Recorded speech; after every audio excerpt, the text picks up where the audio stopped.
Welcome back to FS Thrive, a podcast by FS Investments. I am your host, Ginevra Czech from FS Thrive here at FS Investments. And today we are joined by one of my favorite value-add partners, Sarano Kelley. Sarano has a very impressive background and resume, but I actually think it's more fun to let our guests and their experience speak for themselves throughout the conversation so we can really get to know them in their own words. We partner with Sarano in a variety of different ways. He's got a lot of different content that he is able to share, whether you're advisors looking to improve how you're interacting with your clients, your centers of influence, or perhaps you're a recruiter looking to attract advisors and attract talent and really sharpen your communication skills around that message. Or one thing that Sarano's been doing a lot of work in recently is this idea of the mega team. And again, I don't want to steal Sarano's show, so we'll get into that in more detail. Really, the purpose of today is to learn a little bit more about Sarano. If you're not familiar with who Sarano is, like I said, super impressive, super cool background. And then we're going to talk about mega teams and why the rise of the mega team and the need for a COO is super important. And then hopefully share a couple of takeaways for our listeners so that they can think about what are a few tangible strategies that they're able to implement into their businesses today. So, Sarano, I would actually love for you to introduce yourself, how you describe yourself. I think professionally, what are your qualifications? Why should we be listening to what you have to say today? But I'd also love for you to introduce yourself personally. You know, what do you care about? What are you interested in? So I'll let you take it away. Well, thank you for this tremendous opportunity. And I do want to say that you and FS have been just tremendous partners. And as you know, I love making a difference in people's lives. And when people understand my background, they'll understand why. So, you know, the typical introduction would include things like I've been rated the #1 speaker for several years running across the entire industry by the Securities Industry Association at the Wharton School of Business.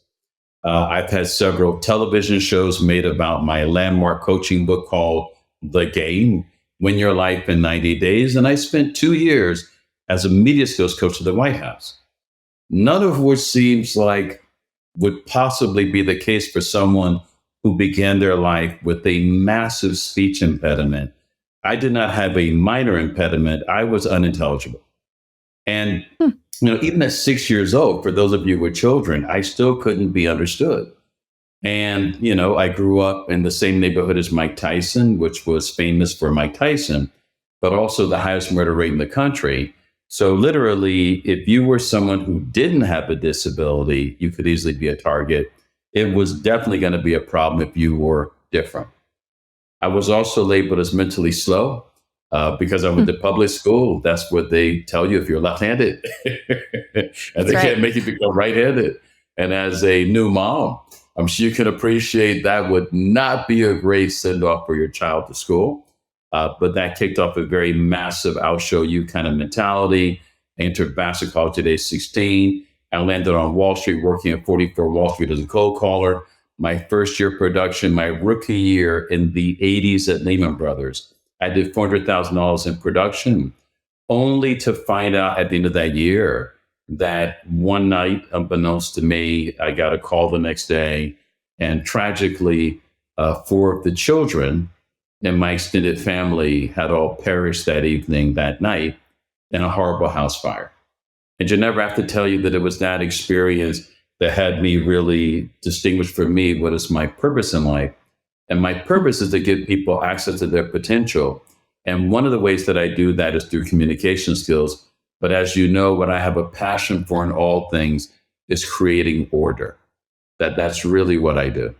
Thank you for sharing that. I do find your background is super fascinating. I also think a lot of us in this business specifically have that aha moment or that defining moment that really made us commit to what we're doing. You know, every day, I think about financial advisors specifically, every day you get out of bed and you're serving others, but it has to really be that motivation for you. One of your things about communication, and we're going to get into this, is just to be direct, right? And to communicate authentically with people. And so you were talking about in one of your workshops, a prospect's not getting back to you, or maybe even someone who you have a good relationship with, they're not getting back to you. So what do you say to them? It was super obvious, right? You just say, "Is everything okay?" Right. I told one of our wholesalers that. I'm not kidding you. He got a text back immediately, or not a text, email. We're using the firm approved communication channels here. Exactly. But so, yeah, definitely what you're doing is working and resonating. So very interesting background in terms of lots of different experience to get you where you are today. And this current iteration of the Kelley Group and what you're focused on is the mega team. So what is the mega team and why do we care? Well, what brought me to this was my own personal journey, because yes, I've been rated number one as a speaker, but I want to acknowledge that the same way that the investment part of the business is its own science, like the investment sciences, the running of an investment practice is an entirely different affair. These are two very different technologies. And the tendency, if you're like me and you love something, is to want to put your heart and soul into that. But that's very different than running a business. And ultimately, I had to confront that there was a technology that we were teaching some of the largest teams in the industry, and yet I wasn't applying it myself, which is an organizational technology that we've designed that is featured in our landmark work that just got released on mega teams. Mega teams are considered the largest, certainly in many cases, the teams that have the most people, the most assets. I do want to distinguish, though, that there are two kinds of teams. There are high functioning teams and there are dysfunctional teams. So just being a mega team doesn't mean that you're doing the job correctly. Right. I love your book. I love working with you. I think there were so many funny things in the book, and then also just in our interactions, when we're working together with advisors or recruiters. You talk a little bit about the impolite term stupidity, right? And laziness. Oh, you're going to bring that up. I should have known you would say. It was one of my favorite parts of the book because it really catches you off guard, I think. Can you talk to us a little bit about why? I mean, that's one of the first things you get to in the book. Why do you talk about that? What is it and why do you talk about it?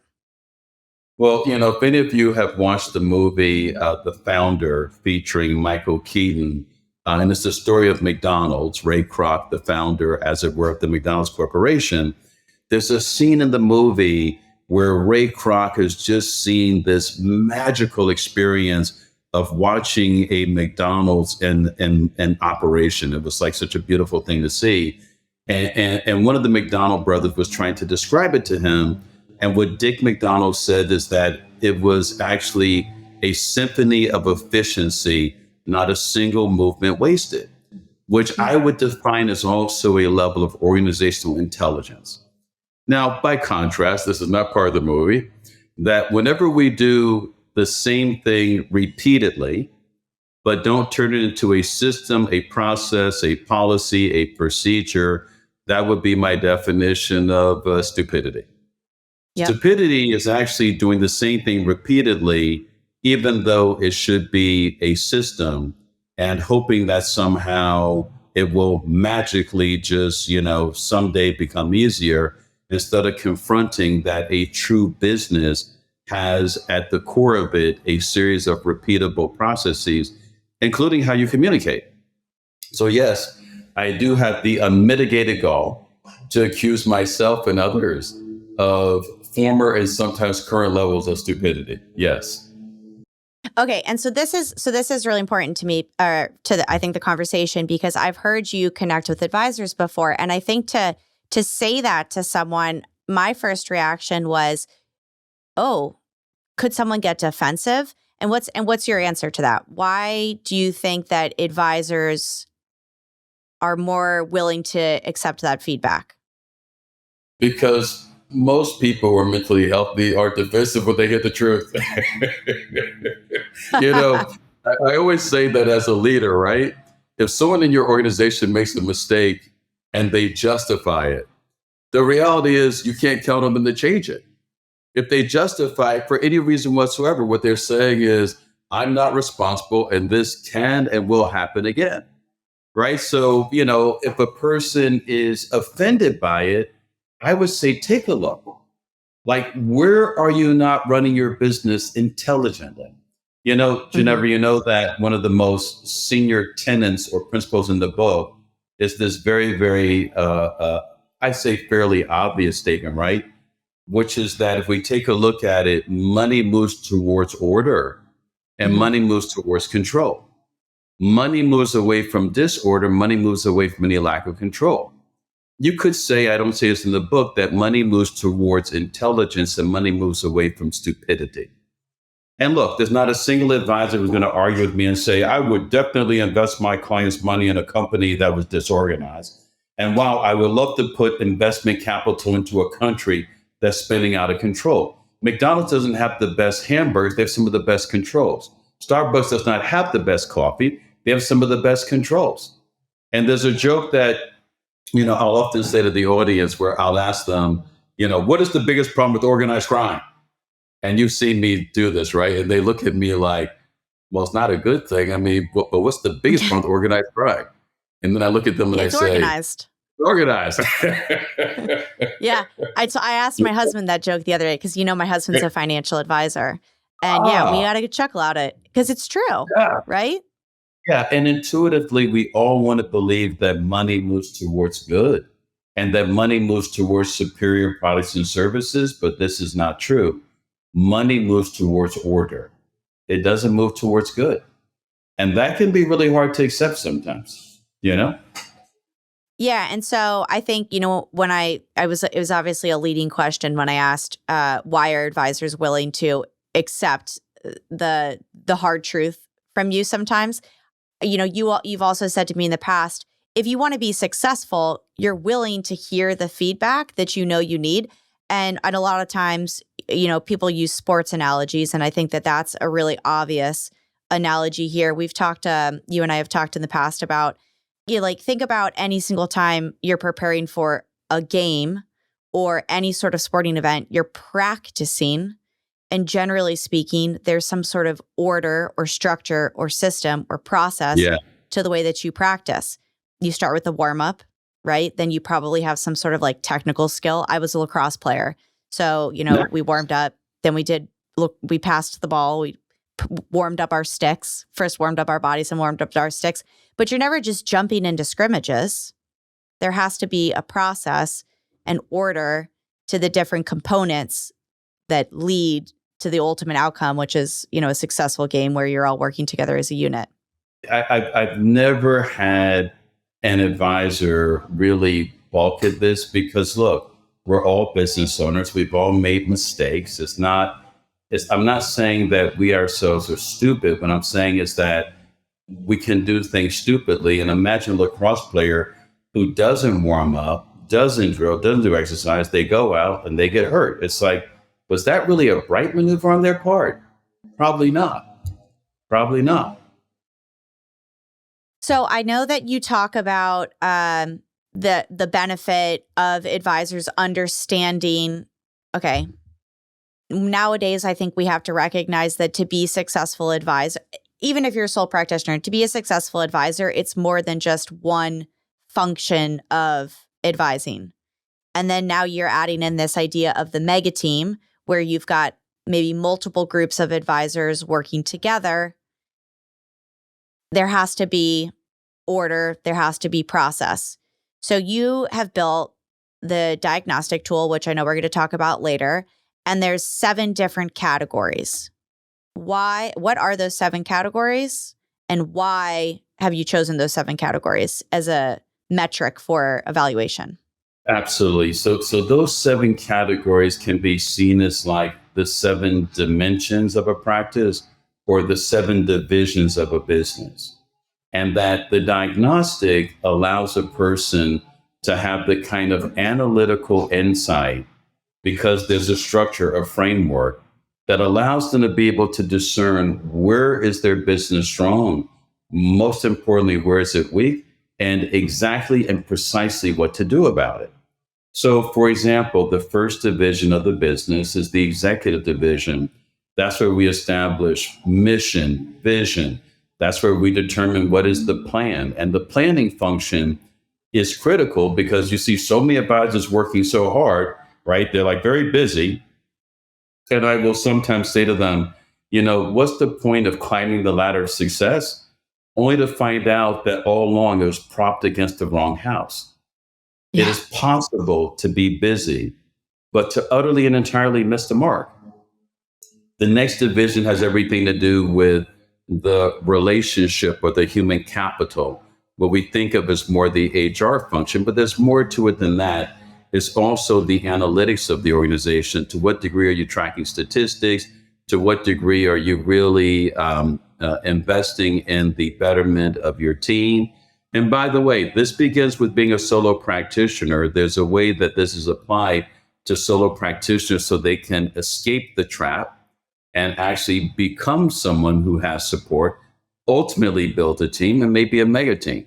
And if you go through the diagnostic, it goes division by division, and it will literally allow you to see with each of these areas, what would it look like if you were really performing at your best? It's an invaluable tool.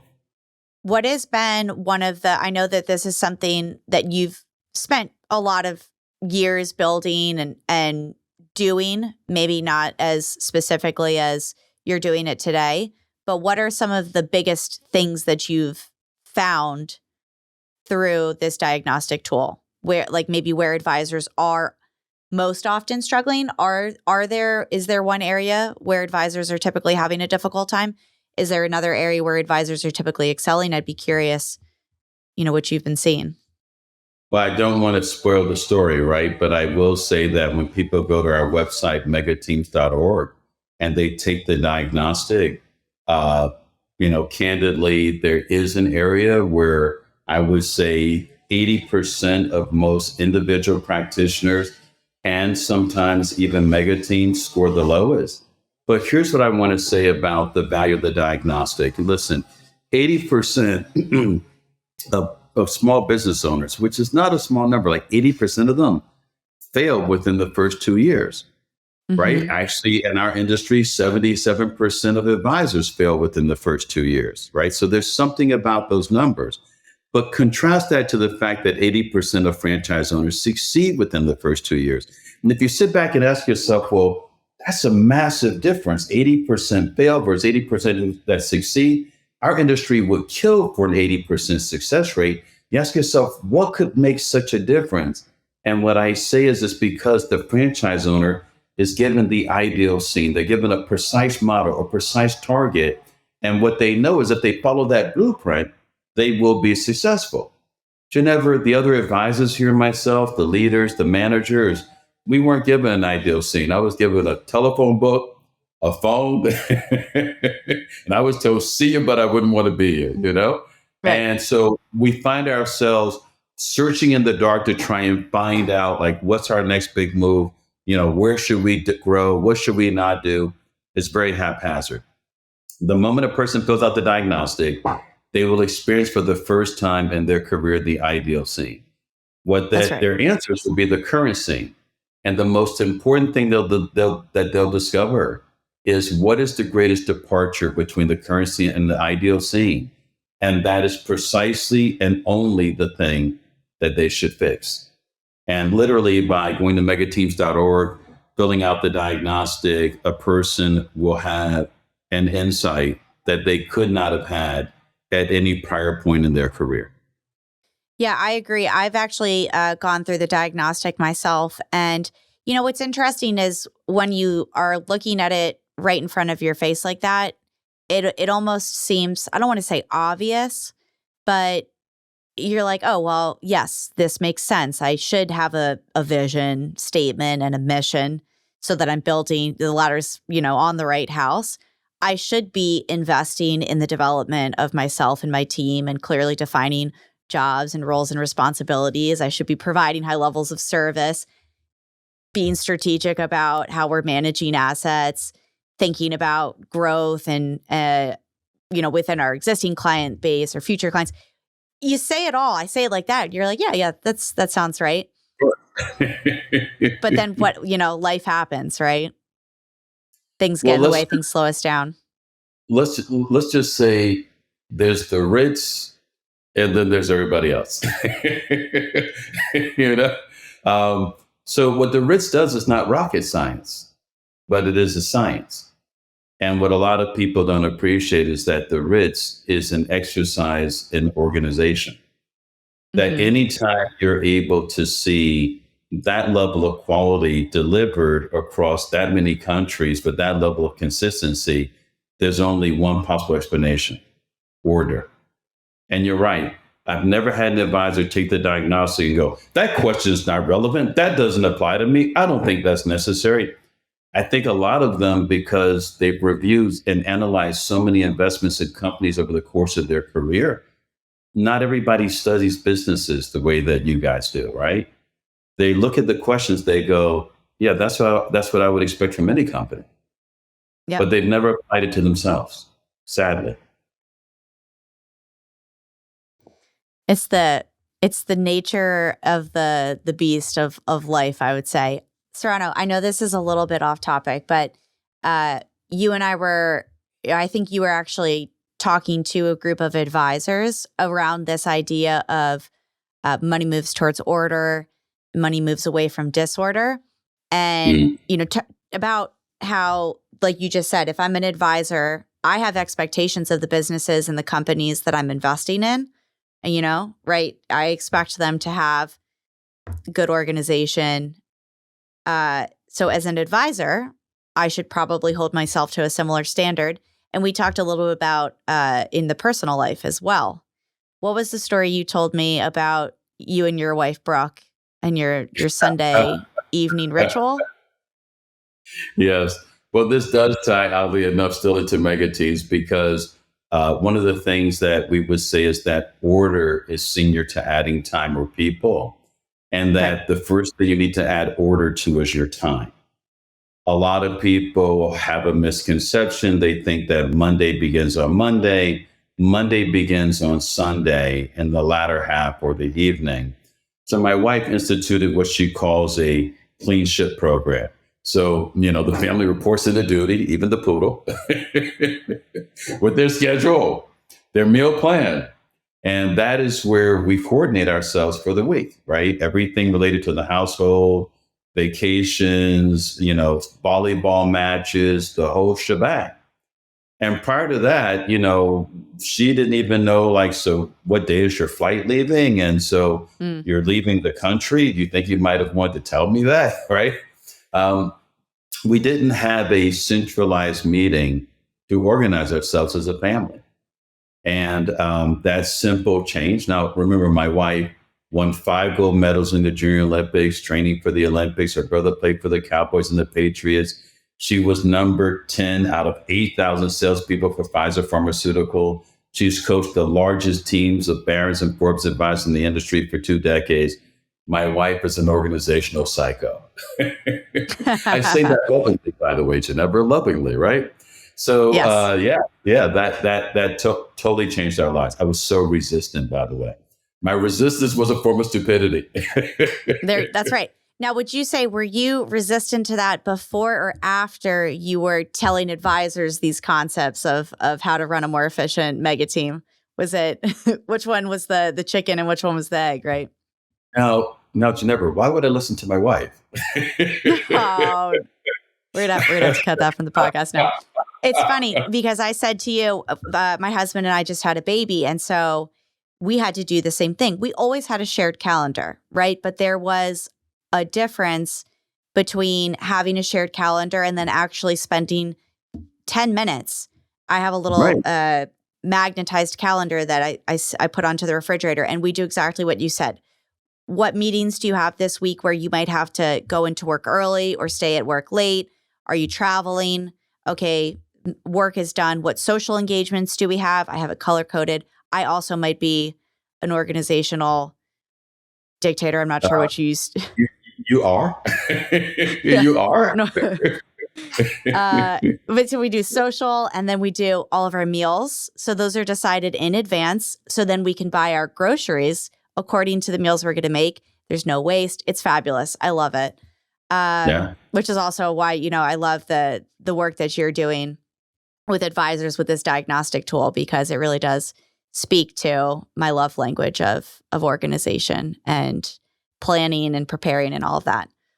So my development item is spontaneity, trying to be a little bit more spontaneous every now and then.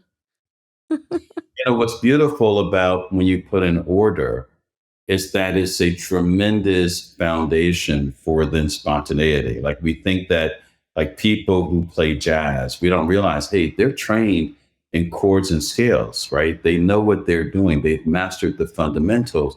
Now they can create.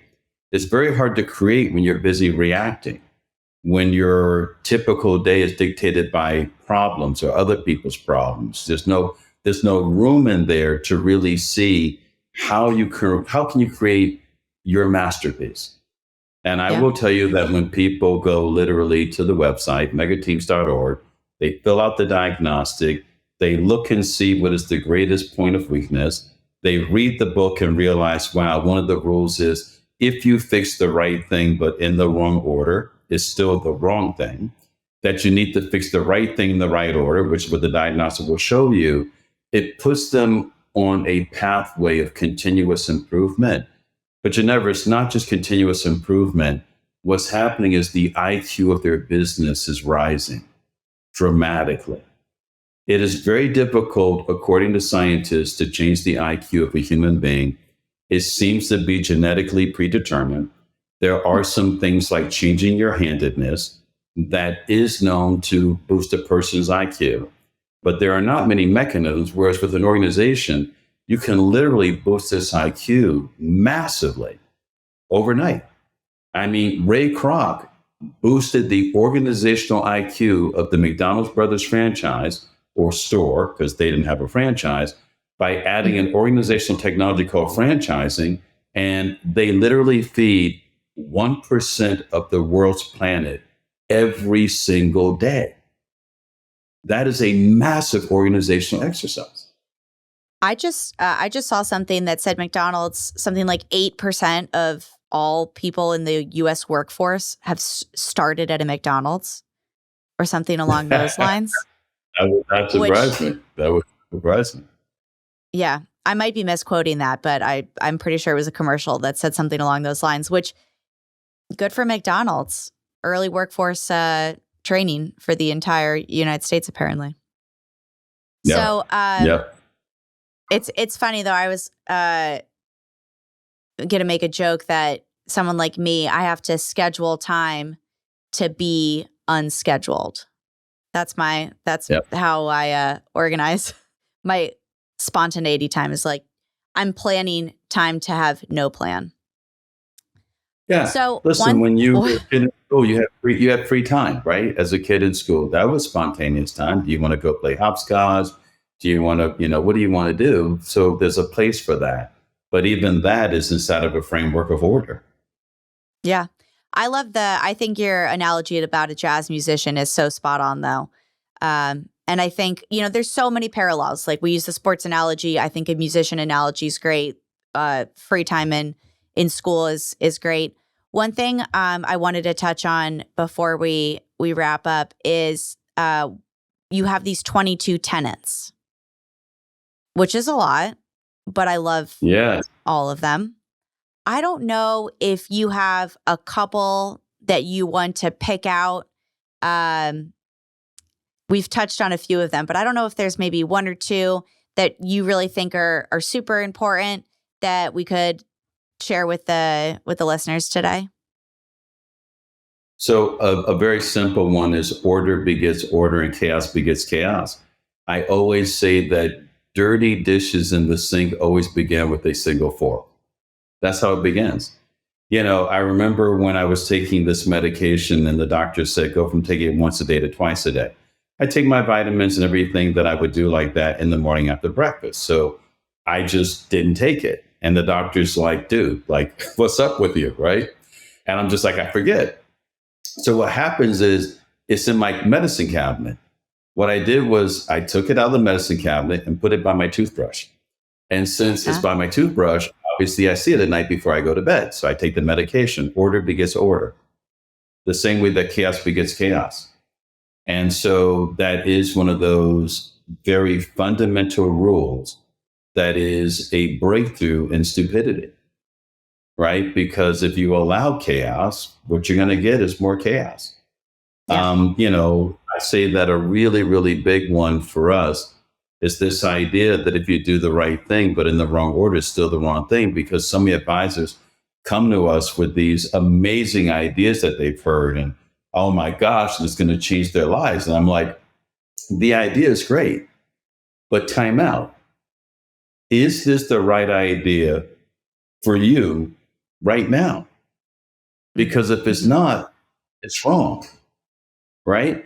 And really, when an advisor bring me an idea that's just outright stupid, whatever they bring me is usually sounds good. It is good. It just may not be what they need to be doing right now. Do you have any examples of that you can think of? Too many. I'm going to do a radio show. I'm going to do a radio show. I'm like, okay, I'm going to do a radio show. I'm going to start doing seminars. I went to this thing and I'm going to start doing seminars. And, I'm going to join a board. I'm going to join a board. I'm going to join the country club. Okay. Why are you doing that? Because, I want to get more clients. I'm going to get the CFP. Why are you doing it? Well, because I want to get more clients. Okay. You want to get more clients. So this is really all about getting clients, right? They're like, yeah. I'm like, okay. Question, are you asking for referrals? Right. Well, that's usually the first sign. Something other than a look me in the eyes and say yes when I'm talking to you, right? They're like, well, I do get them. I said, that's not what I asked. Right. And I said, you get them. I asked you, do you ask for them? And they're like, no. So an example of stupidity would be calling on strangers when you haven't talked to friends. It's weird and it's not profitable. So I see these sort of mistakes all the time. The sad news is that the advisor, being the kind of people that they are, when they aren't able to make that sort of thing happen, they never think maybe it was the right idea. I was doing the wrong order. What they do is they lose faith in themselves. They say, I can't execute. I don't follow through. I don't do what I say. My team is not accountable. We don't finish things. It's like, why would you finish the wrong thing? Oh, no, it's the right thing, just at the wrong time and in the wrong order. It's still the wrong thing. So, yeah. Yep. I had to laugh because, everything you said is so spot on. I really want to acknowledge advisors. So obviously, as you know, with leaders, I lead a program on recruiting. I've written the only book in the history of the industry on how to recruit an advisor. I've, over the course of now 32 years, been responsible for training individuals who started off as solo practitioners. Now they run the largest businesses in the industry that we call mega teams. What I want to acknowledge is that people really, really do mean well. So I'm never doubting their intentions. I just find that there's so much confusion that we're often making poor choices and so overwhelmed that we can't take sensible things and make them a repeatable process, which is the only way to dig yourself out and arrive at a higher level with more time, more control, more balance, a better personal life, more sanity. So I just wanted to highlight that we have good people in this industry, but all of us could stand to be better at our understanding of organizational sciences. And that's what the diagnostic does. That's what the book does at megateams.org. Yeah, and I think that's actually a perfect place to wrap up and maybe think of a couple of takeaways. I usually like to come up with a couple of takeaways on my own, which I will, but I'm going to put you on the spot and hear from you what your takeaways would be. One of the quotes from your book that I think is a really good summary of everything that we've talked about, and I'm just going to read it directly. You said, there were no warnings along the way telling me that no matter how much I loved the business, the size of my business, and the level of success I achieved would be determined by my ability to communicate with others and my ability to build and manage a business. So, that's my takeaway. You just said it.